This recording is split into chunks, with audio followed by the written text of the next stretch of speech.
Bismillahirrahmanirrahim. Assalamualaikum warahmatullahi wabarakatuh. Rekan-rekan sekalian, para mahasiswa, kita hari ini akan belajar tentang memahami struktur sosial perkotaan. Materi mata kuliah Sosiologi Pedesaan dan Perkotaan. Jadi sedikit saja kita buka pembelajaran kita di jendelakita.my.id tentang memahami struktur sosial di perkotaan.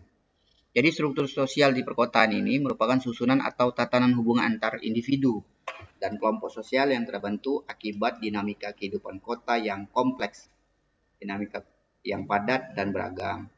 Berbeda dengan struktur sosial di pedesaan yang kalau di pedesaan itu cenderung homogen dan berbasis kekeluargaan, masih ada gotong royong yang tinggi dan lain sebagainya. Tentu ada beberapa perbedaan kelas sosial, pekerjaan, tingkat pendidikan, serta latar belakang budaya yang tinggi. Hubungan sosial di kota bersifat lebih formal dan impersonal. Jadi kalau di kota sama di desa kan kalau di desa namanya kekeluargaan lah, dekat akrab kita.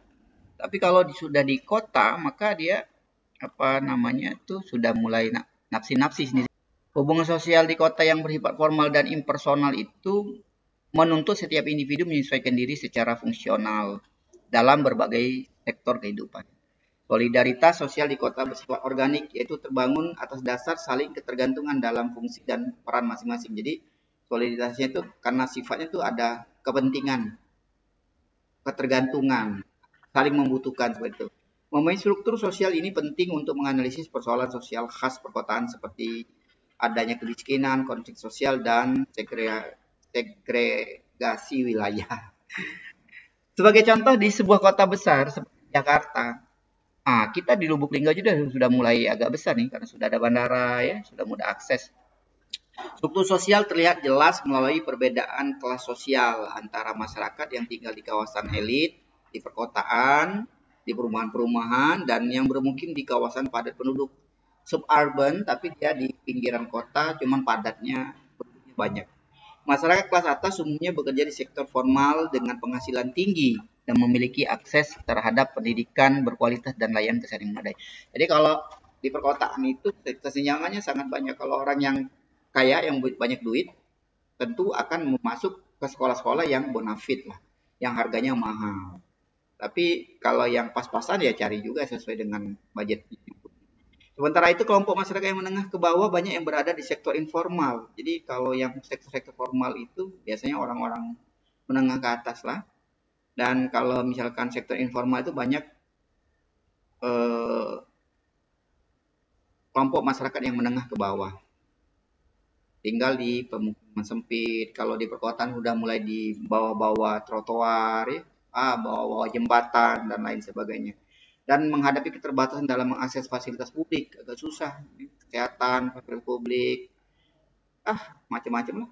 Hubungan antara individu pun lebih bersifat transaksional, jadi kurang personal, kurang ada kedekatan. Kalau orang kota dengan orang desa itu kenal tuh dari ujung ke ujung tuh kenal. Kalau misalkan kita dari ujung awal masuk desa sampai ujung akhir desa itu kenal. Kalau nanya, Pak, Bapak kenal nggak sama Bapak Pak si A?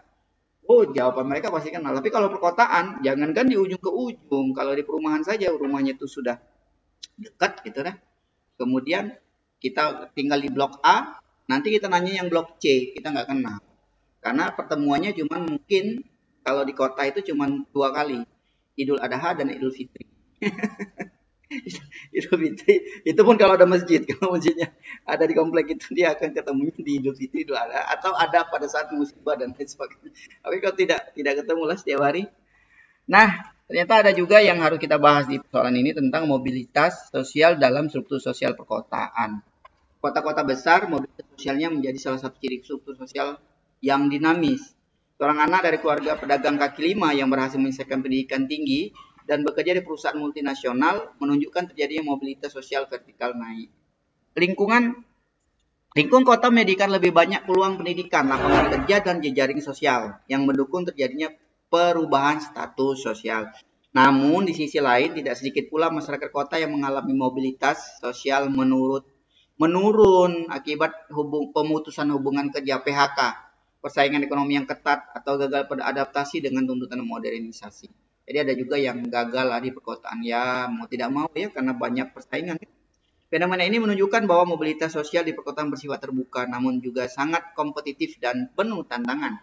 Jadi bukannya dikatakan enak, tidak enak di kota, tinggal di kota di perkotaan justru kompetisinya besar. Jadi harus mempersiapkan diri lah bagi yang mau imigrasi, yang mau pindah ke kota, mau masuk dalam apa namanya ranah-ranah perkotaan ya harus persiapkan diri. Demikian. Assalamualaikum warahmatullahi wabarakatuh.